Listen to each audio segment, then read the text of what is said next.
नमस्कार, आपण पाहतात धाडस मराठी न्यूज। आजची महत्त्वाची आणि श्रद्धेची बातमी यवतमाळ जिल्ह्यातील उमरखेड येथून। आज दिनांक 27 एप्रिल रोजी देशभरात गो सन्मान दिवस साजरा करण्यात येत असताना उमरखेड शहरात गोरक्षकांच्या वतीने भव्य रॅली काढण्यात आली।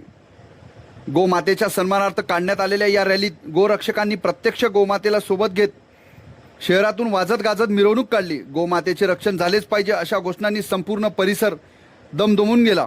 या रॅलीत तरुणांचा मोठ्या प्रमाणात सहभाग पाहायला मिळाला, ज्यामुळे या उपक्रमाला विशेष उत्साह प्राप्त झाले। यानंतर सर्व गोरक्षकांनी उपविभागीय अधिकारी कार्यालय गाठून विविध मागण्यांचे निवेदन सादर केले। गोमातेचे संरक्षण आणि संवर्धन व्हावे यासाठी प्रशासनाने ठोस पावले उचलावीत अशी मागणी या निवेदनातून करण्यात आली। धाडस मराठी न्यूज उमरखेड।